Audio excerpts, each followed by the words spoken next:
Well, Arsenal are a significantly better team with Martin Odegaard in it. Who knew? And who also thought that your captain would make that big a difference, eh? But look, I guess none of that's that surprising. But how and why? That's what I want to explore in this video today via some data, via some talking on the tactical pad, via trying to explain the impact he's having on other players too. Because Arsenal have definitely gone up levels. Let's hope it continues against West Ham this weekend. But the trend is looking good. I want to show you this first of all. It's Martin Odegaard's impact on Arsenal and the data in Arsenal's underlying numbers for key attacking stats in particular. But let's have a little look at it. Odegaard's influence, as you can see with Martin Odegaard this season, Arsenal in the Premier League and Champions League have a win percentage of 66.6% but a lose percentage of 0%. That's good. The only times we've dropped points or not won the game was a draw at Brighton, against Brighton at the Emirates. We were down to 10 men, but at the Bridge as well. So not too bad. 4 wins in six games there. Without him, 11 games without him across the Premier League and Champions League, a 45.5% win percentage with a 27.3% percentage of games lost. That means that we're losing more than 1 every 4 games on average, which doesn't look good whatsoever. And I've got to say, we really struggle for solutions without Martin Odegaard. We're going to explore that in a little bit too. As you can see, our goals per game is significantly up as well, with 2.33 goals per game with Ødegaard in it to 1.36 without. That's not that surprising. But then why is the shots per game at 13.8 with? Not that much better than 13.3 without. Well, that's because this is heavily skewed by games against Leicester and Southampton, where we had 35 and 29 shots respectively in those games. Those were games where without Ødegaard we still had a lot of chances. We were at 1 point at 2-2 with Leicester, 1 point a goal behind against Southampton, and Arsenal really threw everything at those teams and managed to get the wins. In the end, pretty comfortable games, won by 2 goal margins. But you can see it's skewed because the amount of games in which we've had fewer than 10 shots with and without Martin Odegaard is 1 game in the 6 that we've played with Ødegaard have we had fewer than 10 shots. That was away at Villa Park in the 2nd game of the season, first away game of the season, and a 2-0 win. But in 6 of the 11 games without him, we've had less than 10 shots. That is really, really, really concerning. In fact, there's a 7th game in there where we had 10 exactly. So 10 or less is 7 out of 11. That's pretty concerning. It shows that we are not generating enough good opportunities or enough openings and moments which Arsenal players feel comfortable to take shots without Martin Odegaard on the pitch, unless you're kind of stat padding a little bit against the likes of Leicester and Southampton. Now let's talk about why Arsenal have struggled by taking it to the tactical pad. Now this is the 11 that went out against Sporting. Our 4-3-3 against their 3-4-3. But with Trossard in the team and Ødegaard out of it, Arsenal did a couple things.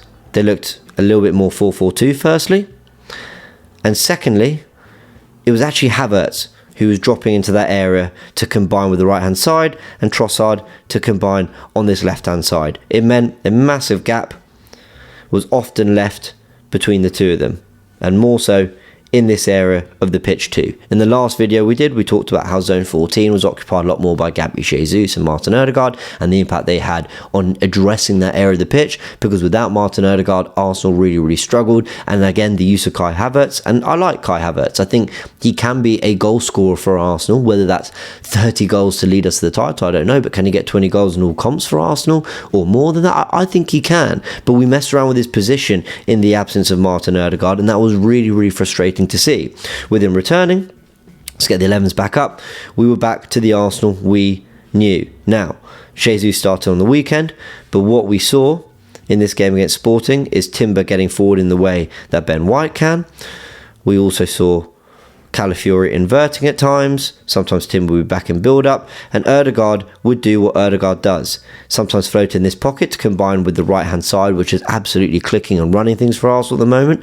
We also saw at times that he was happy to drop deep because Saka could move inside and Timber could get forward. He might want to drop in build-up and help out with Calafiori and Partey, or sometimes it'd be Rice there with Calafiori moving up the pitch, but it didn't matter. The point is, Ødegaard was very happy to move across different areas of the pitch, or even sometimes had him drifting over to the left and getting good crosses into the box. The versatility to the positions he picks up and the ways he wants to influence the game and the areas he wants to get into is massive for Arsenal. There's a massive impact on lots of players, in particular Declan Rice. And we show the evidence for all this. Let's go to the Ødegaard's touch map against Sporting. As you can see, a big cluster in the right 8, which we've grown used to expect from him over the years at Arsenal, but much deeper too. We saw a lot of this start really last season, dropping deeper in build up and playing as a, this is why I don't call him a 10, because he impacts all phases of the game. Now I know old school 10s would do that too, but this is someone who I think in particular, I think he's more in the mould of, and before people get upset about the player comparisons,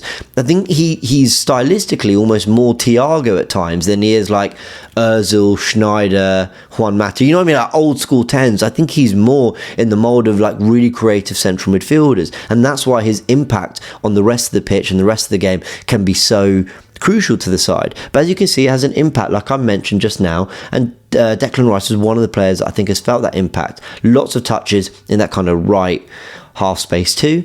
As you can see, one of them sort of actually led to the opening goal when he rolls it out to Timber. We're going to talk about that in a minute. He got a shot at goal as well, but plenty of touches across midfield. Yes, predominantly left 8, that was his position, but able to get into different areas too, and I think feeding off Ødegaard's movement. Let's show you the evidence for all this by actually looking at 3 of the 5 goals. Why are we only looking at 3 of them? Well, because the third goal was a set piece, and the 5th goal Ødegaard wasn't on the pitch for, but the other 3 from open play, which he was on the pitch for, he had a massive impact purely via his positioning. Here we go. We've got Martin Odegaard this time on the touchline. It's meant that Partey has come into this space a little bit more, and now Timber and Saka have picked up more central areas, and we know how this goes. It goes to Rice, it goes to Timber, and it goes across for Martinez to put it into the back of the net. But the crucial thing here is in Ødegaard being wide, Timber and Saka are happy to pick up more central spaces. Now they are the direct runners, they are the penetrative runners that are going to stretch a back 4, as we saw Timber with that run there, as we know Saka likes to do, and we saw the goal where he sort of drifts his way around and scores against Forest on the weekend. That there against Sporting in that opening goal is the players feeding off Martin Odegaard out on the touchline and trying to make the pitch as big as possible so that his side have this whole width of the pitch to try and attack Sporting, right? They're not just looking to play in a really condensed area. He's trying to open it up as big as possible and allow his teammates to play. Let's have a look at the second goal, because he does something different. And look, obviously, the pass from Partey here into Saka and the run from Saka to put into the back of the net, well, roll it to Havertz, who puts it into the back of the net. That is what gets us this goal, don't get me wrong. But Ødegaard in this move has decided to float into the more half space. He's dragged a player with him. There's someone else keeping an eye on him, and it's left a one-on-one battle between Saka and Araujo at fullback, and he makes the run, and ultimately Havertz scores. This time he's in the pocket, he's drawing players to him. He hasn't received the ball, he's not done anything particularly clever in movement, he's not even touched it actually in build up here, but again he's picked up a different position.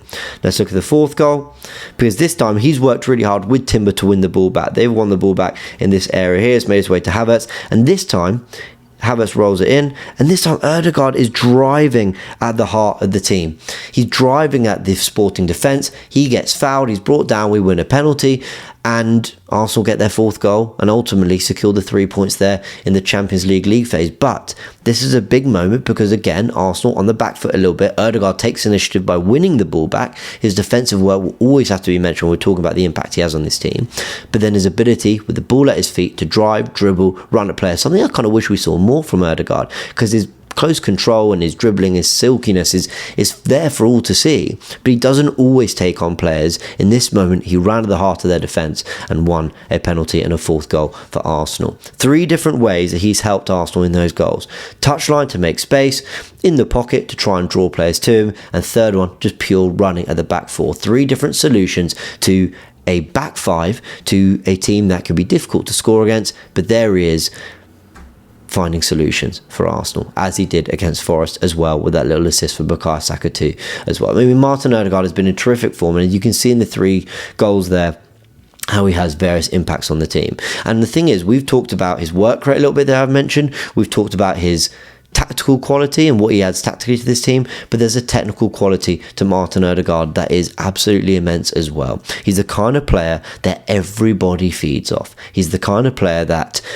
when the ball is played into him and you think he's going to lose it because there's 2-3 others around him and he comes out with possession, I mean, think what that does for a team. Think what that does for players around you that just, the likes of, I don't know, Rice and Partey and Havertz and whoever it might be, and Saliba playing the pass into him must be thinking, I'm playing with the best player on the pitch here. Now Saka and Saliba and others might have an argument to say for that, and that's fine. But Ødegaard's certainly, if not the best, one of the best players on the pitch almost every single time. And what confidence must that exude to the rest of the team?